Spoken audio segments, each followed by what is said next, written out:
Welcome, everyone, and thank you for joining our webinar today on Surviving the Storm, Proactive Measures for EHR Downtime Management. My name is Gary Jacobs, and I'll be your moderator for today's event. Before we begin, a few housekeeping items. We plan to leave some time at the end of the presentation for a short Q&A with our presenters. All of our guests will be left in listen-only mode throughout the presentation. If you have questions today, please feel free to submit them in the questions window. We have a large group in attendance and we'll be able to address some of your questions live today as time permits. We'll be able to follow up with you after the webinar to address any of your specific questions that we aren't able to get to in our live Q&A. Today's presentation will be recorded and everyone will receive a link to the recording of today's presentation. So we have a great session planned for you today. Our hope is after the presentation, you'll have a greater understanding of the importance of downtime planning. You'll be able to identify key components of a downtime response and support plan and know the steps for effective downtime management. You'll be able to recognize and implement the recovery process after a downtime event, and you'll continuously apply improvement practices within your own organizations. For those of you who are not yet familiar with MedTech Solutions, we offer healthcare organizations like yours a comprehensive suite of technology services, including cloud services, EHR support and application optimization, revenue cycle management and billing services, a stack of security and compliance services, workflow strategy and consulting, and 24/7 help desk and end user support. So let's meet our presenters. Dr. Gary Rupicha is MedTech Solutions Chief Medical Officer and the clinical voice for MTS. Dr. Gary will be joined today by our Chief Technology Officer, Vic Sheshadri. I'll turn things over first to Dr. Gary to walk us through today's agenda. Dr. Gary. Hey, thanks, Gary. Hi, everybody. Dr. Gary here. I probably know a lot of you from my past over the years. Today, we're going to talk about EHR downtime, and we're going to talk about two ways that you can manage this, or talking about downtime success program, and then more important, or equally as important, the downtime readiness and support plan.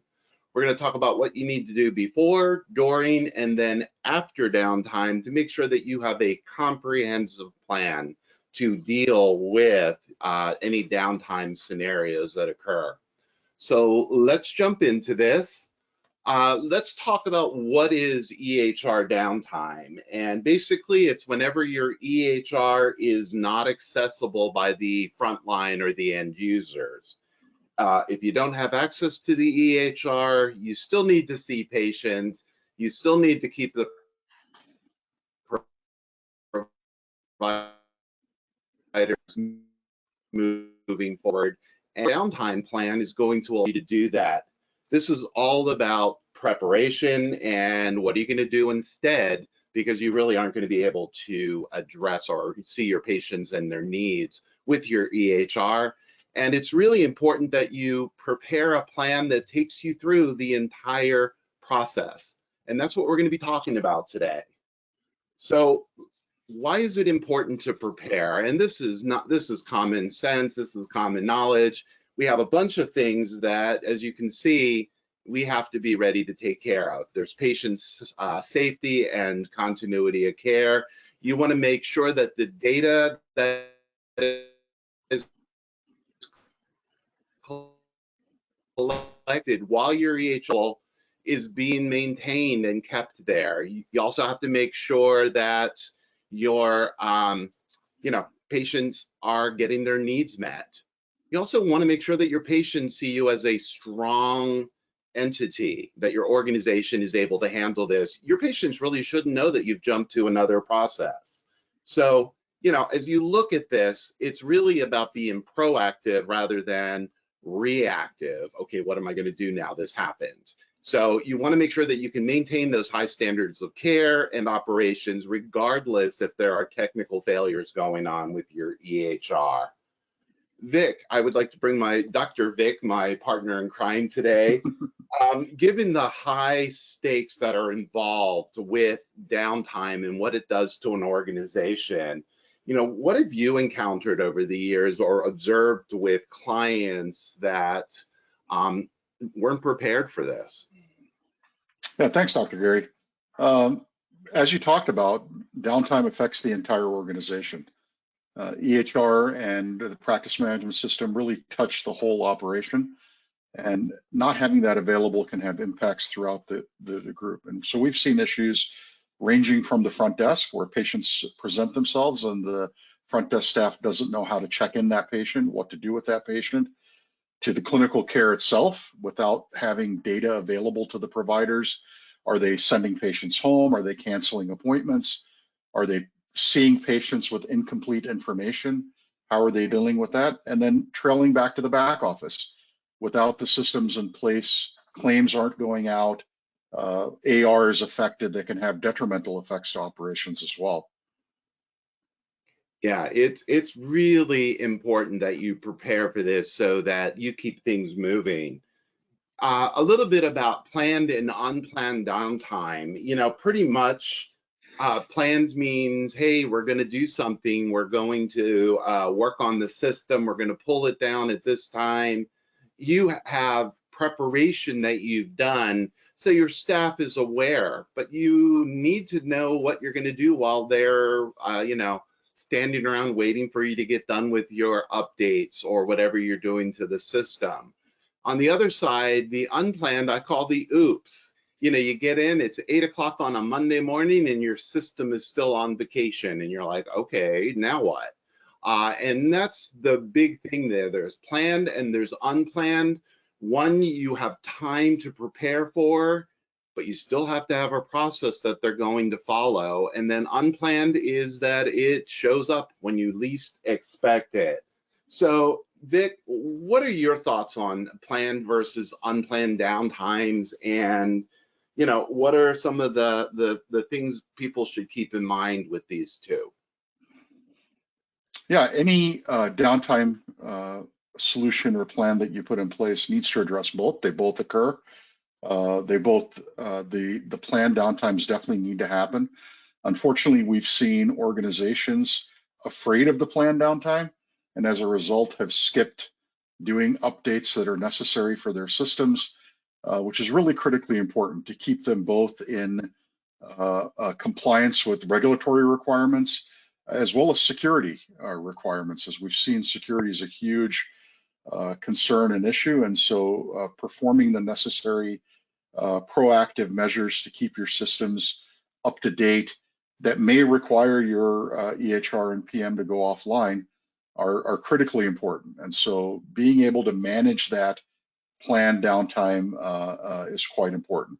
On the unplanned side, things happen. Connectivity is lost, servers go offline, and lately we've been dealing with, unfortunately, a lot of cases of cyber issues where we're dealing with systems that are taken offline due to cyber events, ransomware things that occur, in which case you may have extended unplanned downtimes. And so having a robust downtime plan in place is critically important to deal with both of these. Yeah, and one of the important parts there is a lot of people or organizations do beautiful work with the planned or scheduled downtimes. And then when it comes to the other side, they just really haven't thought about it. And that is something that causes a lot of stress on people. My recommendation here is that when you're doing your downtime planning, that you have a similar solution for both. It may be that you scheduled this or it just happened now. Both should be a similar workflow and a similar way of handling things, because your end users, those frontline workers, really need to know what's going on and what they should be doing. And it should be a similar path on both of these. Yeah, and if I could just touch on one thing there, Dr. Gary, one of the bullets you had there was that you can't plan for every possible scenario. Yeah. And that should never be a reason not to plan for the common ones, right? Yep. So the common scenarios are the things that are going to happen. And so having something in place to deal with those just is really important. And you may not be able to plan for everything, but you can certainly address the things that are going to happen the most often. Yep, very good. So what are the consequences of not, an unplanned EHR time? As you can see there, there's an entire list there. Basically, when you go, to downtime, your system's down, your clinical staff and your frontline staff, whether they be operations, front desk, or the clinical team, they are flying blind. You've got a patient in front of you. As a provider, having a patient in front of me and not knowing anything about them takes me back to my residency days when I was called to the ER. It's not pleasant. And here you have a person with chronic conditions, a full list of things that may be happening for them, and you're flying blind. And you're going to then find that your workflow becomes drawn out. So maybe you could see 5 patients in an hour. You may only be able to see 1 patient in an hour, and you can see the financial impact on that. It's going to require your providers and the clinical support staff to ask questions about things that are already in the system. And so it's really important that the consequences be, handled, or that you reduce the consequences of unplanned downtime. Vic, anything you want to add for this one? Yeah, I think as we already talked about, these consequences kind of range throughout the patient visit, from frustration with the patients because they've been standing in line trying to deal with the check-in process, to patient safety issues on the clinical side when they're being seen with inappropriate data or incomplete data, as you said just a few minutes ago, down to financial issues with providers that are canceling procedures and services because they don't have access to enough data to perform them, and then AR issues and cash flow problems on the back end. Yeah, you want to make sure that you are taking care of this. So how do you ensure that you are prepared for this? Or how are you ensuring that if downtime happens for whatever reason, you're ready to do this? And basically, it's about preparation. Each of you in your organization should have a downtime process or procedure. You should have this already thought out. And you're like, well, yeah, we have something. If you haven't started, I suggest that you think about it, especially in the climate we exist in today with these, hackers and people getting in and disrupting our operations. You need to be prepared for what you're going to do if that should happen, or anything that happens. Minimal disruption to patient care and the workflows really is going to be supported by preparing for it. So how are you going to prepare? And I'm going to talk a little bit about this. And these are fancy names: a downtime success program and a downtime response and support plan. But these are 2 things that an organization should really be thinking about. The downtime success program is really that proactive, what are you doing to prevent the system from failing? And then what are you doing to really create a long-term strategy for your organization? So this is doing the maintenance, doing the updates, making sure that your team is trained. And when I say team, I'm talking about your entire organization. If they're working in the EHR, they need to know what they can do to prevent system issues because of the things they're doing, but also what they should do if they need to switch over or switch systems. So this is about system stability, it's about monitoring, and it's about really investing in your teams to make sure that they are doing the very best today. This is a bigger plan because this is not just about your EHR. Downtime success is for any of your systems. In this case, we are focusing in on your EHR, but it's all your other systems as well. The downtime response, as you can see by this young lady's face, it's like, oh my God, it's down again, right? And so the downtime response and support plan is really a plan to help you very quickly move from your regular operations using your EHR and PM system into this alternative reality, I'm going to call it. You are jumping in and deploying a mechanism as swiftly as possible. And it is really, how are you going to get end users to go from where they are typically working to now using other systems, going to paper, going to other technology. And so that is what the downtime response and support plan is all about.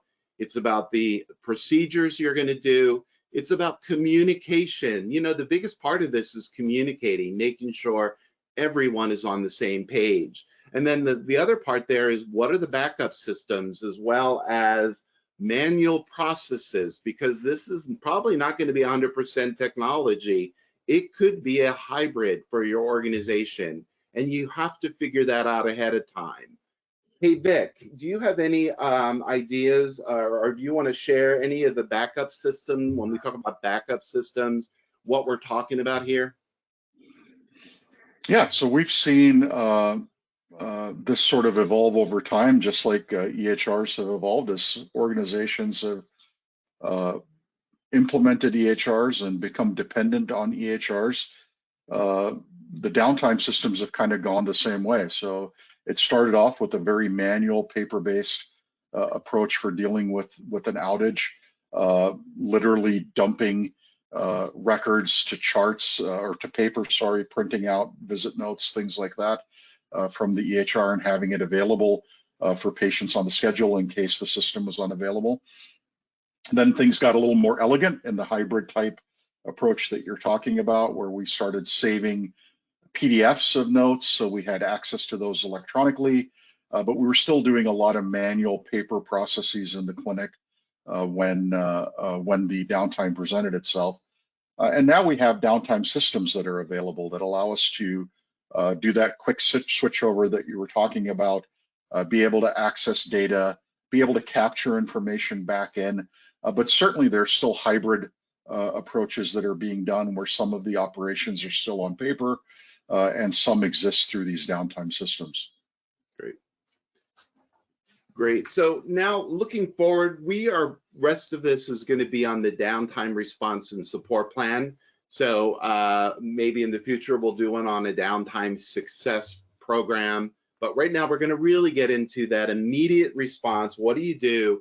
How do you plan for those times where your system is down, either because you wanted it to be and you're doing updates or other things to it, or it is an oops on any time of the day that just occurs. So when we're talking about a plan for, response and support,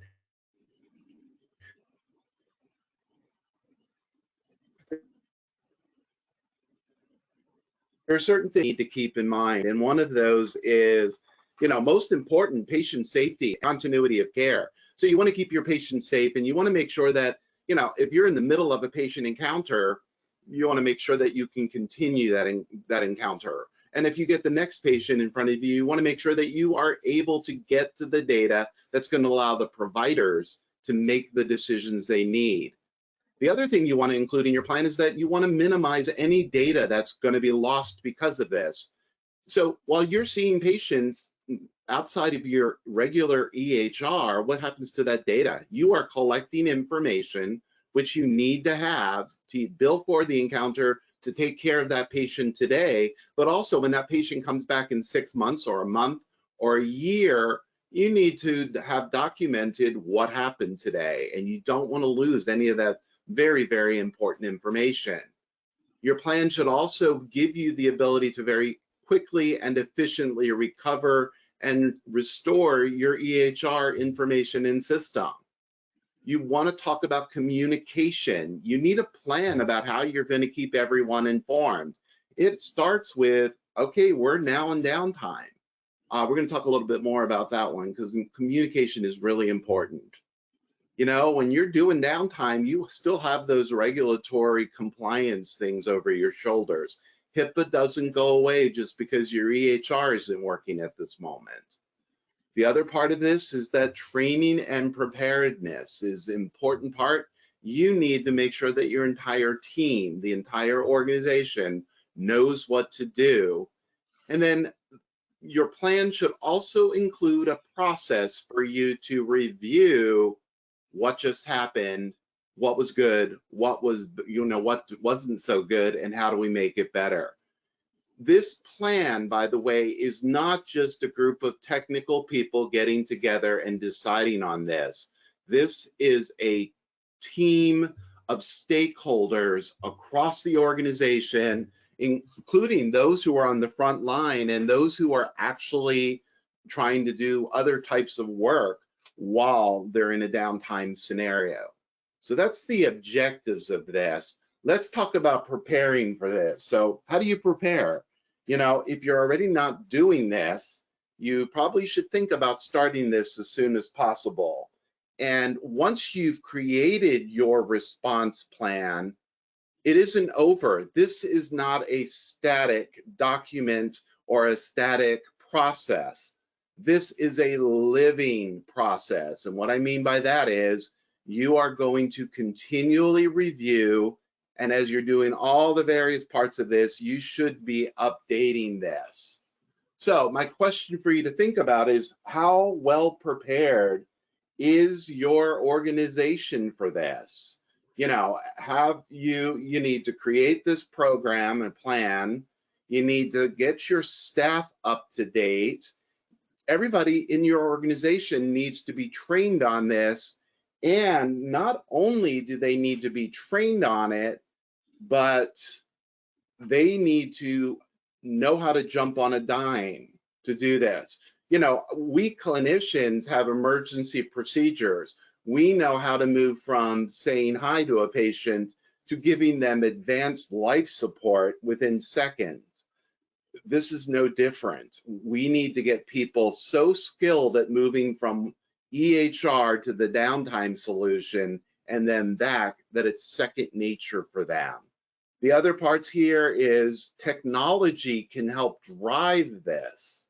And so, Vic, as you've gone through and you've worked with clients and over the years, what types of technology or advanced technologies are out there that you've seen to help people manage this downtime, and really things that need to be thought about as you're preparing?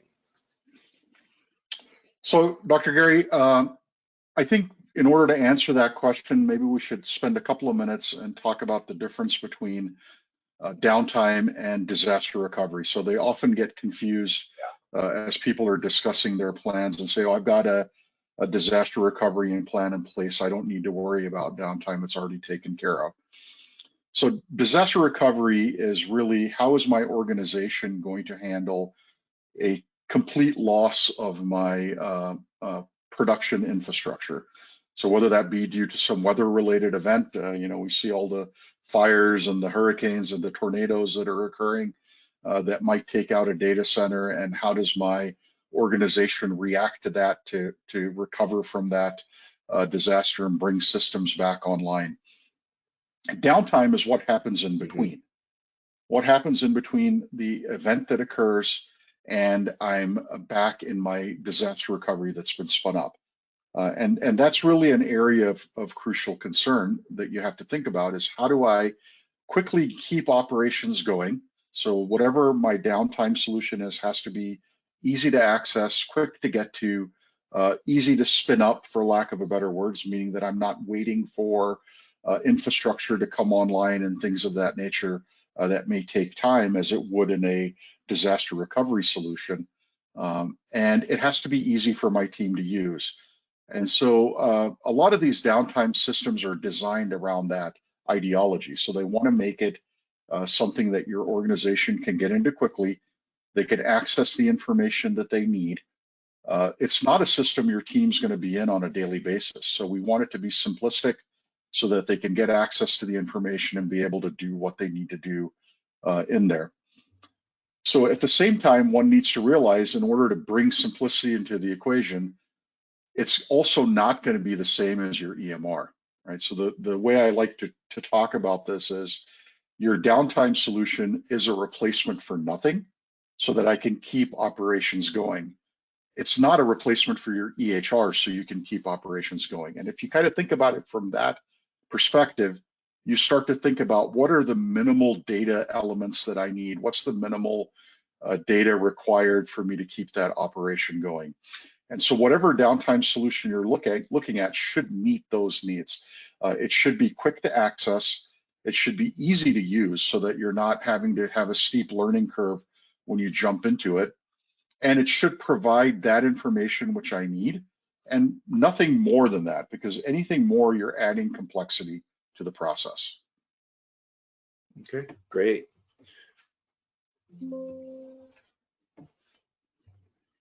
So we've talked about areas and we talked about doing this. So one of the areas, let's talk about what you need to focus in on. So the first one is communication. And I keep harping on a communication plan, but you know, when you go from one environment to the other and you're in this scenario, when you're on the front line, you need to know, A, it's not a second, a momentary glitch, but it's actually that the system is down and it's going to be down. You need to communicate to the staff that, hey, it's time to jump into our downtime protocol. You know, so you want to communicate that. You also want to keep people throughout the process knowing what's going on. As people are working with their patients in the middle of an encounter, you don't want people to jump back into the other system. You want them to be able to plan that transition. So communication is key. You need to have code words. You know, you don't want to yell down the hall, oh my gosh, the system's down, jump into the other system. You want it to be as seamless and as transparent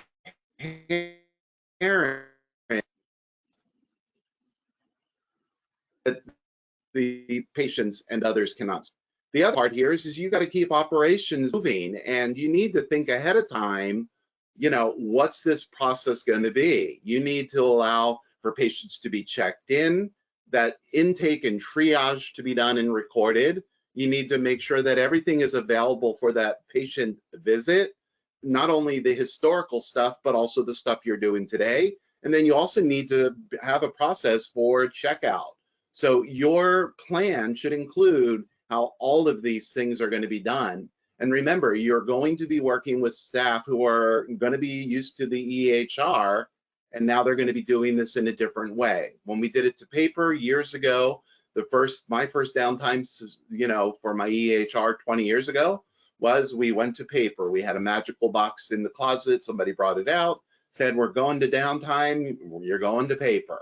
And we had stuff ready to go and printed out so that for each of the patients being seen, you know, they knew what was going on. Today, it's a little more sophisticated. So as we look at the tools and resources, there's a lot of stuff here, and Vic already hit on it. Some of this stuff is for a disaster preparedness. Other things are just, you know, going to be used for the downtime that is a result of your system EHR not working. There's a lot of stuff.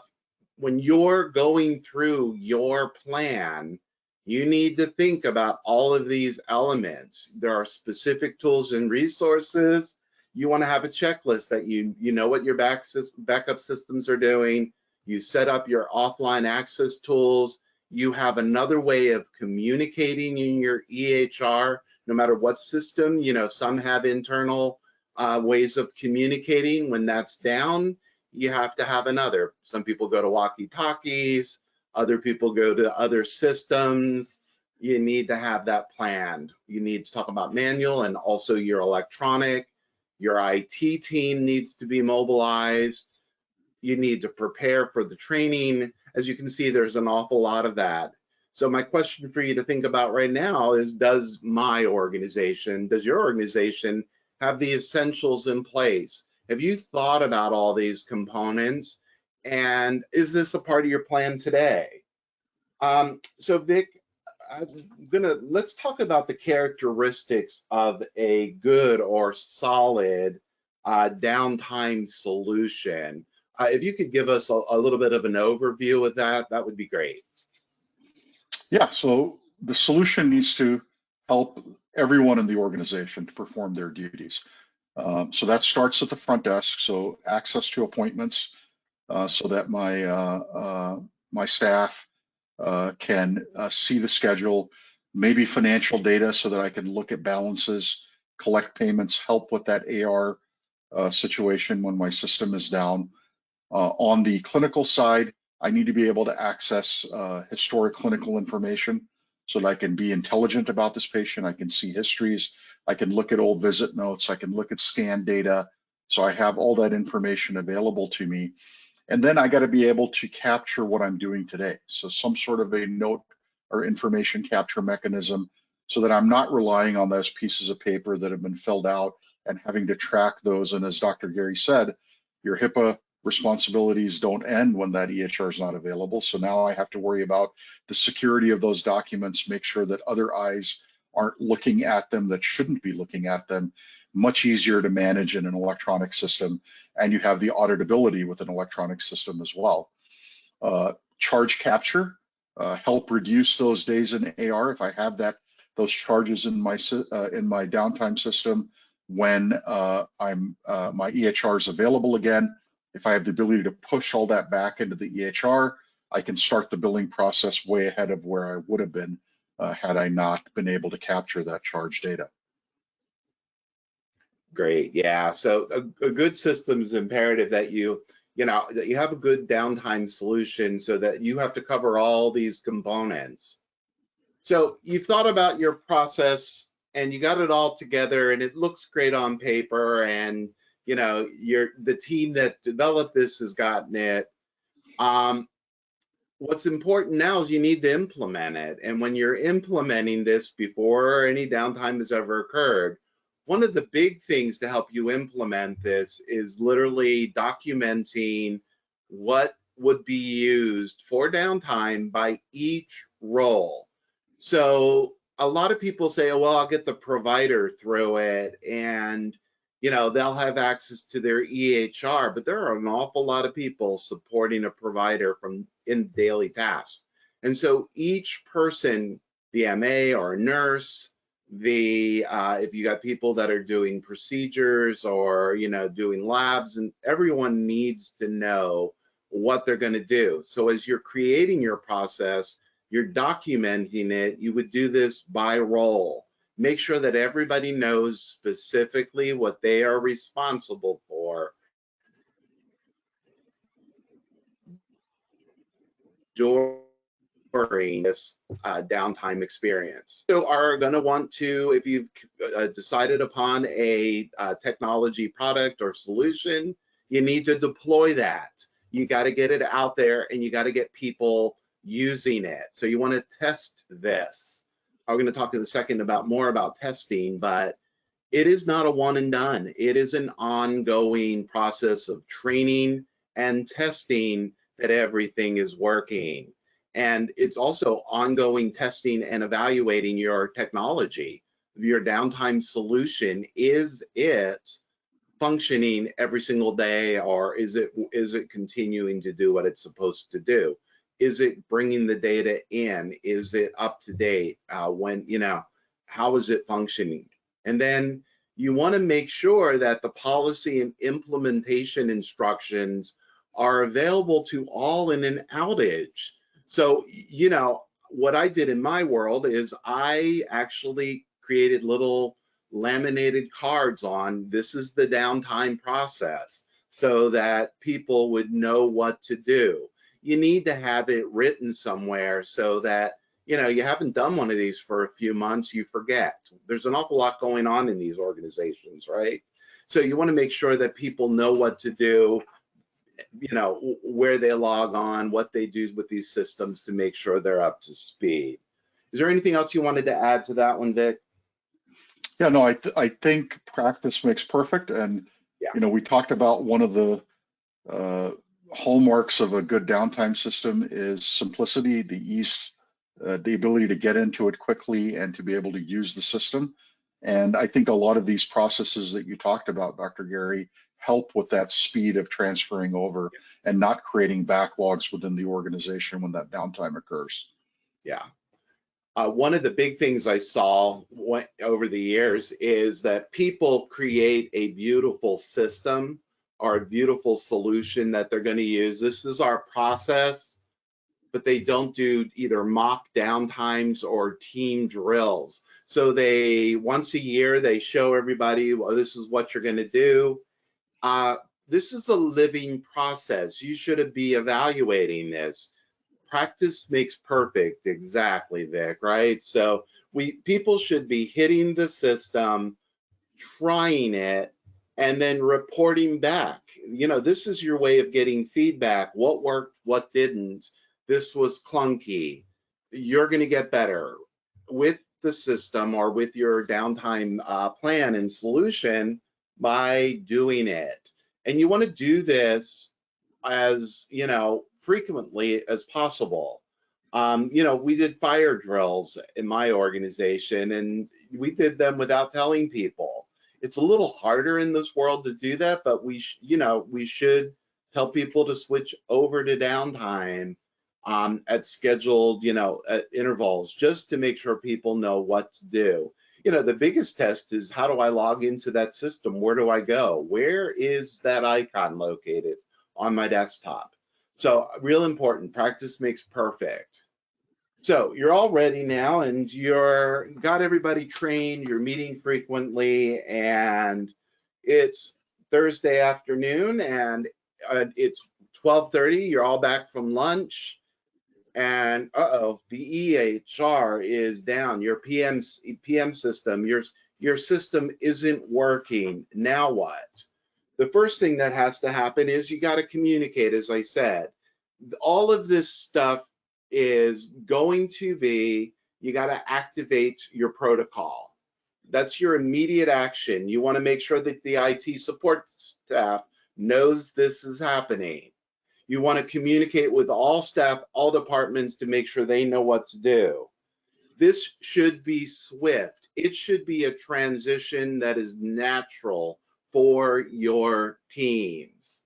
Whatever needs to be done should happen almost by second nature, and you should be communicating very, very thoroughly, making sure that everybody knows. And this should be rapid.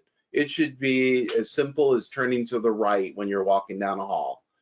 Your providers, the clinical staff, the front desk should all know what to do, and they should be investing or moving into that plan. So I can't say enough about communication. You know, in my world, we had a magic word, and some people do a phrase, others make it, you know, they say, okay, go to downtime. Whatever it is, you need to communicate that it's time to be in downtime. And then you also want to make sure that the patients know that you're going to modify things a little bit, that, you know, there's a new process going on, just so they know. You don't have to give them all the specifics. You just need to let them know that there may be some modified check-in experience or whatever you're going to do. You also need to know that it should be very simple for them to get to where they need to be, as Vic said. The other part there is that there is nothing worse than being on the front line and not knowing what's going on as you're working with patients. So you need to communicate. You also let them know when you think the system's going to be restored. And so your plan should have all of that as a part of it. Oops. So the communication plan, the only other thing I want to say about this is that it should be rapid. The other part now is accessing data. And so your users need to get to the things that are mission critical during downtime. You need to assess this ahead of time so that you have it available for them. So Vic, can you go over a little bit about, you know, the access to the data during, and, you know, we clinicians want it all, but can you talk to us a little bit about data and downtime and what's the best way to do this? Yeah, I think I talked about a little bit earlier that you want to make sure that you get that minimal data set that's going to be required to be able to effectively provide care to that patient. So things like medications, histories, labs, vitals, notes, right? You want to be able to get access to this historic information so that providers can make educated decisions. It's got to be readily available, right? You don't want providers spending a whole bunch of time trying to get there. That creates workflow issues, as Dr. Gary talked about. My patient volume starts to decrease. That has detrimental effects for the organization. You can get to that happy medium where you've got the data to be able to provide proper patient care, and at the same time not overcomplicate the process so that it can meet your downtime needs and be something that's quick to access, quick to get into, and easy to remember and get to the data.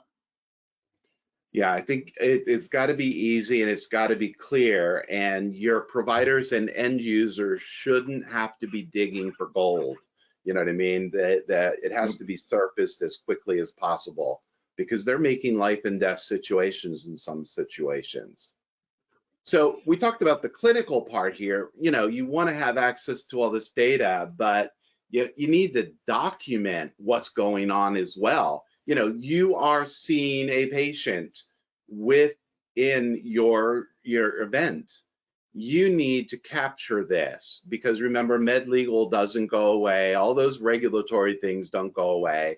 You know, you need to capture the data, and you want to make sure that that data is effective for after your downtime is there. You want to be able to make sure that you are documenting for continuity of care and patient safety, but there's the other part there. You need to continue billing. And so your billing and coding staff need to be able to get to enough data so that they're able to do their job to be able to get reimbursement for the care you provided. You know, the system is, you know, the EHR gives you all the data you need for med legal, patient care, patient safety, and then the billing. Your downtime solution has to capture enough of it, and you want to make sure that it's there in the system, and it comes back to your EHR, which is another real important part here. Whatever you do when you're not in your EHR has to get back into that EHR because that is the record of truth. The other part that's really important is as you are in downtime, you need to be monitoring what's going on. It is not okay, we're in this procedure, we'll see you later. We need to continue to make sure that the individuals who are working in the downtime solution are doing this are actually able, and they are doing capturing the data and able to provide an accurate accounting of what's going on with that patient. You got to document the care. You got to make sure that it's working. You got to make sure that things are being captured. And you got to make sure that everybody's doing what they were supposed to do by role. So it's really important that you monitor the process and that you're supporting people. The communication is actually bi-directional. You're telling them what's going on. You should also have a mechanism for the end users or frontline users to actually give you feedback or to communicate with a command center or, to make sure that everybody's on the same page. So monitoring support throughout this are very, very important. So you've gotten through your downtime and you're going to roll back to your normal operations. What's really important here is that rollback from the downtime mechanism or processes to the use of your EHR should also be seamless. Your patient should not see, you're going back and forth. You should literally have everything moving forward so that it's a natural transition. And it should be quite easy for providers and their support staff and the front desk people to actually pick up from where they were back into their native EHR. So as we look at this, we have the system, we're going back. What happens, Vic? There's the human operations part, but what about the technology part, the recovery process to go back to the EHR? What does that look like? So your downtime system should be pushing information back. Assuming you've captured it electronically, you really want to leverage that and push it back electronically to the EHR. Bring in as much of that data as possible, that visit information as well as the billing data, and then we'll have to do some manual things in your EHR for quality measures, things like that. You are going to have to capture discrete data. You may have to put some orders in the system that you did during the downtime that need to be captured in there for those quality reasons. So you want to make sure your plan addresses what's required of the team to put data back into the EHR properly so that you're able to keep your reporting up to date and keep your information up to date. Yeah, it's real important that go back. If you've done stuff in paper, you got to get it back into the EHR as well. A part of the recovery that is really important is that we make sure that the data gets back. There's the data validation, but you also need to talk to the staff. And so the staff, what happened? You want to do a debrief. You want to make sure that the entire organization has representation on what was good and what wasn't, and to do some review. There also needs to be communication to stakeholders and with stakeholders to make sure that you are all on the same page. Was that good? Was that bad? Was that horrendous? You need that feedback, because this is all about lessons learned and continuous improvement. Earlier, I said that this is not a one and done, set it and forget it. This is an ongoing plan. It is an ongoing scenario of improvement. So you want to be able to gather feedback, pull it all together. They call it a post-mortem. You wait a few days, you do many different mechanisms, but you want to be able to look at how things went, where did we fall down, where do we need additional information, is there something we should be doing differently. All of that needs to be collected. It needs to be discussed. It should be then built into the next version of your downtime response and support plan.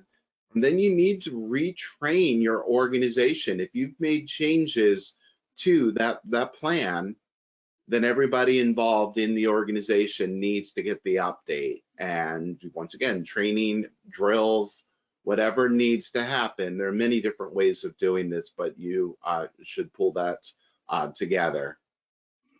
So as we look at what we covered today, it's really important that you be prepared. If you aren't already working with a plan on, being prepared for this, if you're not already doing it, you probably should start thinking about it as soon as possible. If you're already doing it, and what is the frequency by which you revise and review this? Comprehensive training of everybody involved is a necessity here. We need to make sure that everybody has what they need so they can move seamlessly, transition back and forth. You need to think about how you communicate all of this with your teams before, during, and then after. Our big goal here is that the data integrity is maintained, that you have data integrity in the system or your downtime solution so that providers are seeing the best data possible during the downtime, and then making sure that any data collected during downtime gets back into your EHR. You want to make sure that you have a process in place so that your system recovery has a minimal impact on your operations, and this is a continuous improvement process. You're going to want to make sure that you learn from every experience And I just want to say that as you're looking at this and you're saying, wow, I've never done this or I need help, we have the ability here at MTS. We have experts, people that can help you with your plan. And we also have other solutions that can help you. Vic, did you want to offer anything else on this conclusion? No, I think that was very well said. Certainly highlighting that it's both process and technology that's required, and need to look at it both ways. So just implementing something technology-wise is not sufficient. You need the technology and the process to work well together to really achieve this and minimize impacts to the organization. Yep, perfect. So, Gary, are you still there with us, Gary? Yes, sir. Great. Are there any questions that came up? Yeah, we have a few. Thank you both. That was very valuable information. I hope the audience felt the same. We are coming up on the top of the hour, so let's see how many questions we can get through. The first question we have is, how often should downtime procedures be updated, and who is involved in this process? I'll take this one, Vic. So, as often as necessary, it should be a continuous improvement program. So, you should be evaluating this. There should be an ongoing stakeholder conversation. You should be testing and doing the drills, and every time you've done one of them, you should be making modifications. So it is an ongoing, the frequency varies by organization and how sophisticated your plan is, but it is an ongoing, it is not a once in a year review. It is an iterative process.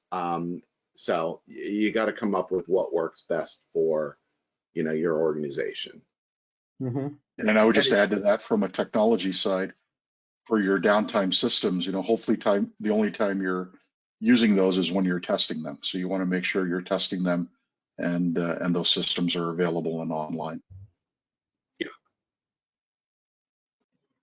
And it should be everybody in the organization. It shouldn't just be the technical people, but your front line people.